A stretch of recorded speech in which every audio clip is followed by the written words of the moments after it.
Hi guys, I'm back again today with another video, and today we're checking out the ugliest city in the Netherlands. So, okay, of course, this is going to be based on the Dutch standards, probably. Maybe they consider this the ugliest, and maybe for me, it's gonna be like heaven. So, I'm intrigued actually. Before we do start, don't forget to subscribe, click the bell button, and let's begin. I am on day 2 of my bike trip around the Netherlands, and after a short ride on the first day from Amsterdam, I made it to Almere, a city that Almere, is to some the Almere. ugliest in the country. I'm sorry, I butchered that. Oh, beautiful. Almere. Imagine someone hit reset on the idea of a city, then built it from scratch on land reclaimed from the sea. That's Almere. Just 25 minutes from Almere. Amsterdam, it is one of the youngest cities in the Netherlands. Born in the late 1970s, designed for modern life on a flat, blank canvas. No medieval streets, no ancient history, just bold urban planning, clean lines, a whole lot of bike paths, and a lot of bland buildings make up what some consider to be the ugliest city in the Netherlands. Looks amazing. Naturally, the infamous reputation convinced me to visit because I had to see for myself if it does indeed live up to it. Right up front, I have to say, I was surprised by how much I liked this place. But before we explore Almere today, we should see its history. While it isn't ancient, it's worth exploring because I believe it gives Look us at an that. insight on the city's This is not reputation. ugly. After the Second World War, the Dutch government was looking for ways to relieve overcrowding in its major cities. With brand new land reclaimed from the sea, the area that would become the province of Flevoland was the perfect place to start. One of the most ambitious projects was a new town planned in zuidelijk Flevoland. Early sketches referred to it as Zuidweststad or Southwest City, but by the late 1970s, the name had changed to Almere, inspired by the I'm medieval sorry, I name can't. for the Zuiderzee. I can't stop pronouncing Almere. It's just catchy. Okay. The name had changed to Almere, inspired by the medieval name for the Zuiderzee, Lake Almere. It's hard to believe, but the very first house in Oh, look Almere at that. wasn't built until 1976, less than 50 years ago. Wow. Since then, Almere has grown rapidly. Over the decades, 6 distinct neighborhoods have been developed, each with its own character, and together they make up the Almere we know today. What was once seabed is now one of the fastest growing urban areas in the Netherlands, with an expectation to grow by 50% in the next 25 years. But for a city that is an integral part of the country's growth strategy, it has picked up a reputation of being ugly, boring, and void of culture. And the best way to Sign me illustrate how up. it got there is simple: ask the Dutch why. So here are a select few comments that I think paint the picture pretty succinctly. Almere hasn't got an old soul like older cities. It's a large, modern suburb for Amsterdam. Because it's an artificially built and designed town without any cultural history, making it ugly. Just see it on a map and you see how everything is designed on the drawing board. The buildings are ugly, It's so is the okay. city center. Also, poor people being associated with Tokies out of Amsterdam who couldn't afford housing there moved to Almere in the 90s. But I Sign kept me seeing the up. same things over and over. It's new, has no soul, the buildings are ugly, and some associate it with lower class folks. But what did I see? I mean, if it's for lower class folks, I'm going because it's gonna be affordable housing, hopefully. I don't know actually the cost of. I think we did react to something like that, but I don't remember. I mean, it's way cheaper than the States, but yeah, housing costs there. How much would it be if it's gonna be less than the capital? Somebody give me a job in Almere. I'm moving now. Thank you very much. First of all, let me get the bad news out of the way. I did immediately find it ugly. It is quite sprawling, and I was not only catcalled on my way to Elmierstad, I Cat was told by called. the concierge at the hotel that it was probably a bad idea to lock my bike to a well lit bike rack in the city square. Not a great start. Now, is it the ugliest city in the Netherlands? I No, can't answer that. I mean I I don't don't know know. if anyone really can, but is it ugly? Absolutely, in places. Riding around reminds me of Houghton, or many of the new neighborhoods surrounding the older cities. But instead of a few outlying neighborhoods, much of the city lacks character. It's like an unseasoned fricandel, basically just a plain meat sausage. It has nutrients, it'll sustain you, but it's missing some spice. It also has a large footprint for its population. For example, it is larger than The Hague, but has a population density that is about a fourth. But when we compare that to a Mm, similarly populous Canadian city like Regina, yeah, yeah. I'd take Almere.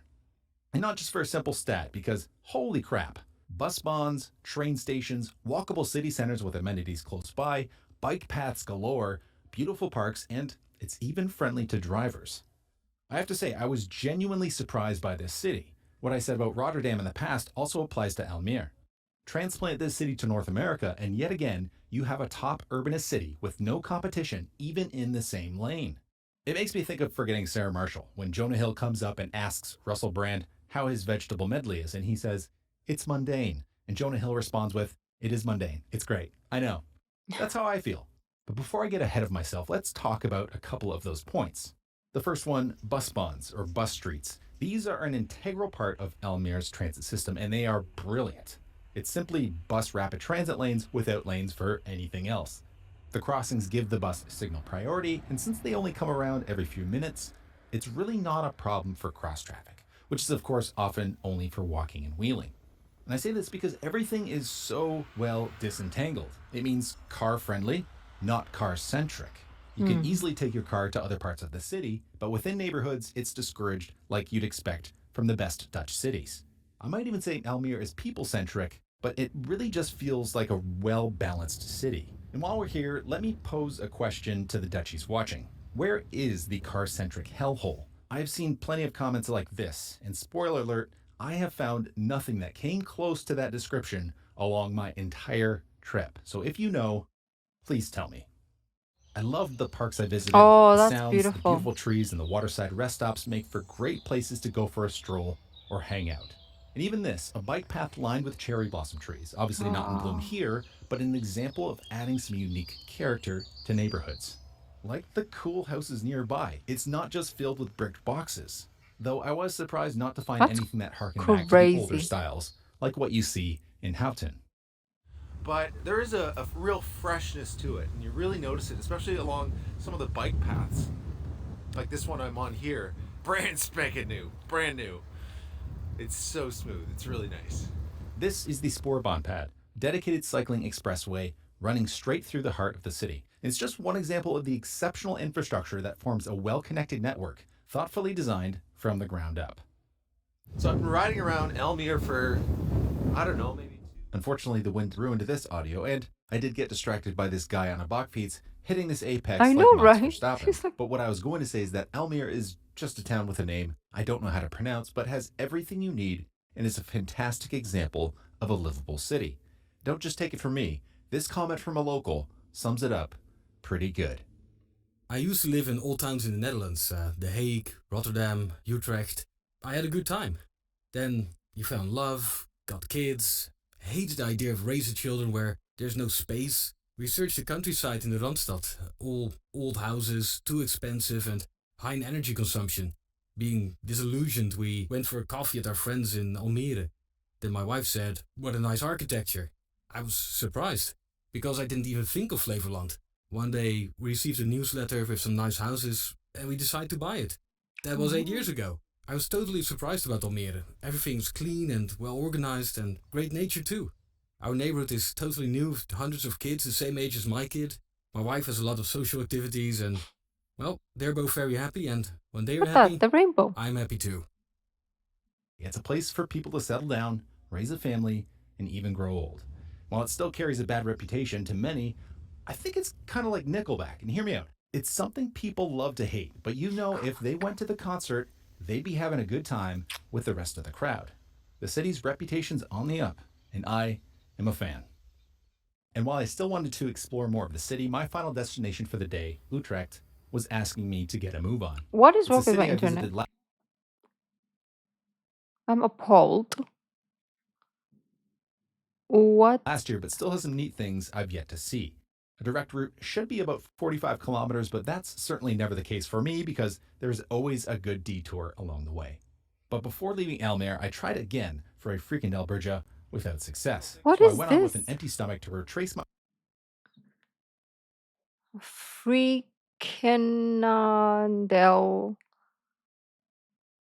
Brugier. I'm going to because I want to see what it looks like. Okay, is this not how you spell it?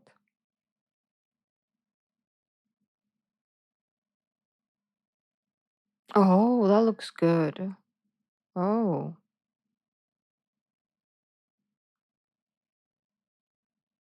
wow. That looks amazing.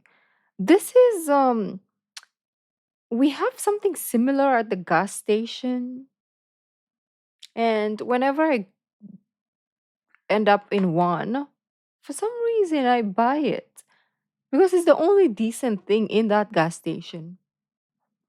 So, yeah. Tried again for a freaking Alberta It's only without 99 success, so I went euros. on with an empty stomach to retrace my tracks, where I was reminded that the For detection six loops don't almost always 60 work, pesos. before crossing back over the Hollandic Bridge, That's leaving expensive Almere and actually. Flevoland behind me. So I made it back to North Holland. That's the province in which Amsterdam resides. Came from Flevoland. And I'm going to be entering my third province of this trip, which is one I've already been to, Utrecht, which I'm not Utrecht. mad about, I'm not gonna lie. I'm really excited to go back to Utrecht because Utrecht it is might be my beautiful favorite still, city no? I've been to in the Netherlands. Maybe. Rotterdam's up there. Anyway, about to hit something different up ahead. This is Naarden. Naarden is a beautifully Not. preserved fortified town in the Netherlands, known for its unique star-shaped layout. Surrounded by moats and green bastions, it's one Oh, of the look at the best goat. examples of a 17th century star fort in Europe. Rolling down the cobbled streets is a real trip with its time-worn facades I and the like this stunning church street. at It's its center. beautiful. It's a peaceful, picturesque place that is packed with history. That's a lot of peas. During the Second World War, it became well known to Allied pilots for its distinctive shape, which helped them find their way back to England. And going back to the 16th century, it was the site of a massacre during the 80 Years' War when Spanish troops slaughtered nearly the entire population of the Dutch town. After falsely agreeing to peaceful W- terms, the Spanish entered Naarden, What? assembled the townspeople in the church and guild hall, and set the buildings ablaze before sacking the rest of the city. Only Damn. about 60 of the town's 3,000 residents survived. This atrocity shocked the region and helped galvanize Dutch resistance in their fight for independence from Spanish rule. It's hard to Spain imagine be such going violence around. happening in the quaint town of Naarden today, but this history is well preserved at the Vesting Museum, hosted within one of the bastions. Now, I don't know why I wasn't expecting something really great. Maybe just because of the appearance from the outside, it just looks like a grass hill. But that was fantastic. Highly recommend if you're in this area, check out Naarden and check out the Vesting Museum. Really good. I could have stayed for several more hours, but as always, I had to keep moving.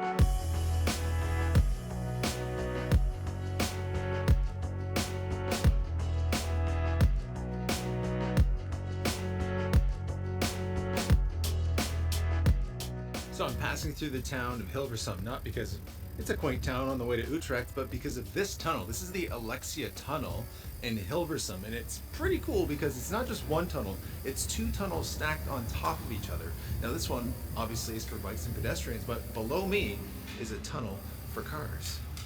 The Alexia Tunnel was Mm. built to replace a level railway crossing, and instead of demolishing people's homes to make room for an underpass wide enough to accommodate traffic, they got creative and decided to construct the country's first stacked tunnel. And another really cool thing about this, you can really see this across the country. The Dutch take opportunities to lay down some art. And here, there's artworks on the walls of the bike tunnel, and it's composed of over 1 million holes. 1.75 million holes to be precise. Designed by Louise Hessel, it is meant to evoke the feeling of dappled light, filtering through trees, creating a calming and natural atmosphere for cyclists and Interesting. pedestrians passing through. And conveniently, at one end, there was an Albert Heijn, and since it had been nearly 24 hours in the country without a Frikandel absolute blasphemy, I figured the third time was the charm. There we This was the perfect go. fuel to get me the rest of the way to Utrecht. Success. That looks so good.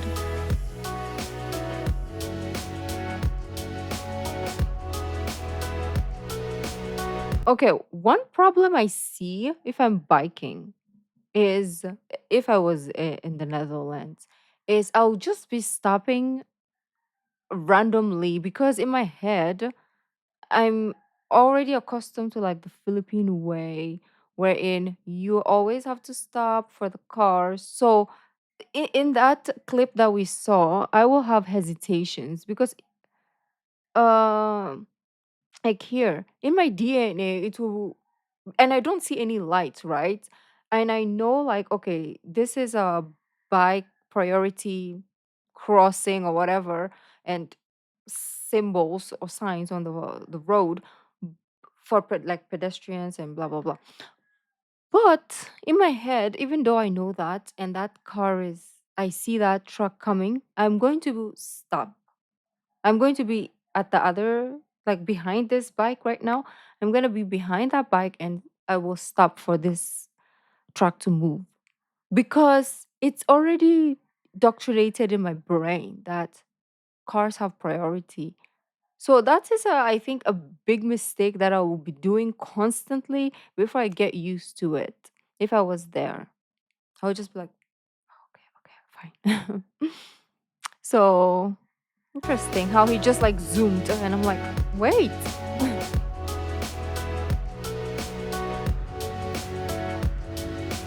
this place is nice. Anytime I think it's not windy, I just stop or go the other direction, and I'm like, oh yeah, it's really It's windy. I windy. just got lucky. It's mostly at my back or come from the side today. It's been great. All right, about to enter. That bird is loud. Oh my god. About to enter the third province of the trip. Bit anticlimactic, but yeah, it happened. While this is not a new province to me, I did say I don't know what's wrong with my my internet. goal was to see all other provinces. My actual main goal was to see new things. Some I have yet to Oh, see that's here, nice. but those new That things building. are for tomorrow. Tonight was to traverse something familiar. I love this street. I think this was the first street with a grassy tram that I saw on my trip. No, that's not true. Definitely not. But I believe this intersection up here is where I saw the flashing yellows at night for the What does traffic that mean? signals. Anyway, the place I'm staying is right nearby. And this was it, a lovely little backyard cabin right on the Krama Rhine. Wow. Very nice. Very nice. And okay, based on maybe the Dutch standards, Almere could be the ugliest. And obviously, comparing to other parts of their country, it's going to be the ugliest. First and foremost, it's man made. So it's going to seem like, okay, they didn't put so much effort in it. But me looking in from the outside, so beautiful. If that is ugly, then I live in a shithole. Trust. If that is ugly, I live in a shithole. Mm-hmm. Look at, like, I love the lake. I love the greenery. I love the architecture as well. Like there's some like weird, beautiful, fascinating buildings, and I'm like, how the fuck did they do that? Really cool. Well, if there's a free house, like free as in nobody's living in it, and it's affordable, and there's a job, I'm going to Nether. I always say that, but uh, anyways, beautiful peeps. Thank you, and I will see you in the next video. Bye.